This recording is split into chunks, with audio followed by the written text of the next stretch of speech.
Breaking Miami Heat news. Haywood Highsmith is returning to the 305. Adrian Wojnarowski had the initial report this Monday afternoon that Highsmith has agreed to a 2-year, $11 million deal with the Miami Heat. Highsmith had significant interest around the league, but stays with the franchise that developed him into an NBA player. This is very key for Miami, and we're going to talk about it in depth throughout today's show. But I did want to mention this off the bat as now. After they waived Orlando Robinson over the weekend, it was expected that they were going to add someone to the roster, whether it be Highsmith or an exterior free agent. With Highsmith now joining the Heat roster once again, this puts Miami at 14 standard contracts, which is usually what they carry into training camp. So this Heat roster is full as of now, which we'll talk about why that's important later on in just a second. But make sure you are subscribed, and this is why you should subscribe, because we are going to break down the latest Miami Heat news as it comes in, as it happens. We'll give you full analysis, and we get on top of it as quick as possible. Hit that sub button and help us get the 13K for Mr. Bam Adebayo. Highsmith returning to Miami is very important, though, because he has continued to grow as a player in this Heat system year after year after year, and ever since joining the team, he has been an improved player. He has got his three-point percentage all the way up to 39.6%, which was his career high. And sure, yeah, he doesn't have the biggest arsenal in terms of offensive capabilities, but he is a valued member of this team, and I know that Coach Erik Spoelstra really enjoys him on this roster because of the versatility he gives you defensively. He can guard 1 through 4, and he can do it extremely well, and he's continuing to grow as an offensive player every single year. He has improved to the point where he had that little 8-foot float shot that was an added move to his arsenal this past season when he was called upon late in the year with Rozier and Jimmy dealing with injuries. And in the postseason, Highsmith had a little bit of an expanded offensive role, which he took to his advantage to showcase that drive, that float spot. Now, what I'm going to want to see from Highsmith over the next 2 seasons as he's signed with the Miami Heat is an added versatility on the offensive end. Like, you can't simply just be PJ Tucker that's a little bit less less of an impact offensively, because PJ actually had a really good year when he was with Miami. I'm not going to ask Haywood to average 10 points a game, but if you can give me closer to 8 or 9 a solid game after coming off the bench, well, then we can start to really get into more of a development with Haywood Highsmith. But the reason why this is even more huge with Haywood returning on a 2-year deal is because he adds a wing defender mindset, and it is something Miami desperately needed. After losing Caleb Martin, the biggest need for Miami was bench depth and wing defense, because think about what Miami had on the roster just 2 days ago without Highsmith on it, right? Your best defender is 35-year-old Jimmy Butler.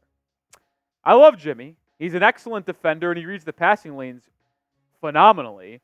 But as an on-ball threat, this is not what you wanted to see. Second would have been Jaime Jaquez Jr. And number 1 probably is Bam Adebayo, but if we're going to be honest, he's such a center, we can't ask him to do more in guard on the perimeter, even more than he already does.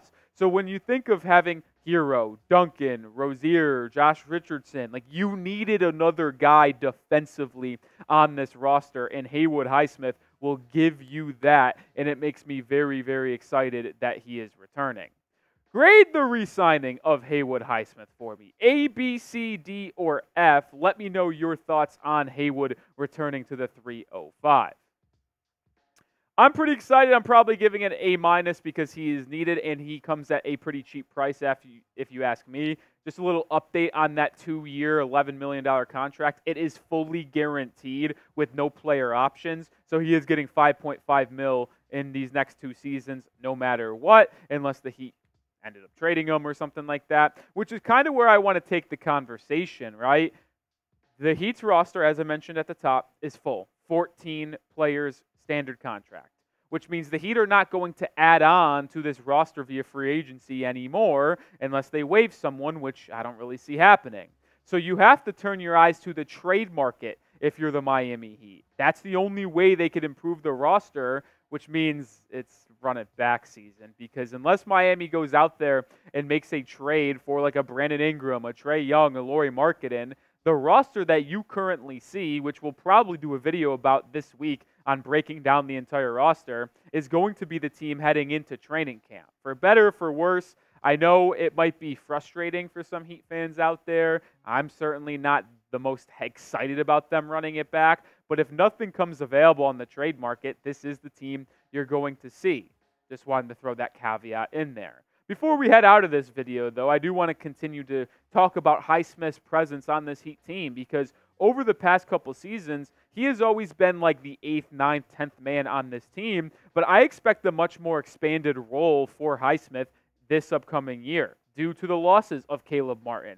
Highsmith very well could be the 7th or 8th man off the bench for this Heat team. You think about the starting lineup, and if everything holds according to plan, I'd probably assume the starting lineup is going to be Tyler Hero, Terry Rozier, Jimmy Butler, Nikola Jovic, and Bam Adebayo, which would mean your top 3 bench guys are likely going to be Jaime Jaquez Jr. as your 6th man, Duncan Robinson as your 7th guy, and then Haywood Highsmith will likely be your 8th guy, and then you'll talk about Josh Richardson and Kel'el Ware being your 9th and 10th man as the backups, and then if you go 11 deep with Kevin Love. So the Heat do have a lot of depth now after bringing back Highsmith. There are some concerns about the depth Miami has, specifically on the defensive side of the floor, as I mentioned off the top, which is why it was so key bringing Highsmith back, because he's realistically, at this point, your best point of attack defender and most versatile defender in terms of guarding 1s, 2s, and wings. Like, he is always going to be matched up with the best perimeter scorer on the opposing team on a nightly basis. That's when Highsmith checks in, and he's going to give you 15 to 20 minutes a game off the bench potentially. Those 15, 20 minutes are going to be spent defending opposing teams' best perimeter guys. And that's why Highsmith bringing back is so important. And if he's going to be able to continue to improve his three-point shot, as he did this last season, and shoot 39+% again this upcoming year with probably a larger volume, that's going to be something that could really benefit Miami. But like I also mentioned off the top, I'd like to see Highsmith improve off the dribble and be more confident with the ball in his hands, because every time Highsmith gets the ball, if it's not an immediate shot off the catch from beyond the arc, it is very, very scary to watch him try to dribble and make a decision in terms of passing the ball or just trying to break his man down off the dribble at like an isolation move. Like, he's fine pump faking and driving, but if he's trying to put on a dribble move, it's not the most pleasant thing to watch, and it honestly brings me a little bit of a caution, if you will. But hopefully Highsmith is working on his game for him to be able to improve that. All right, that is going to do it for today's video. Breaking news, we come out with a show for you guys, talking out and breaking down all the details with analysis. So make sure you are subscribed with to the show, and we will come back again tomorrow with another video. So I'll see you then.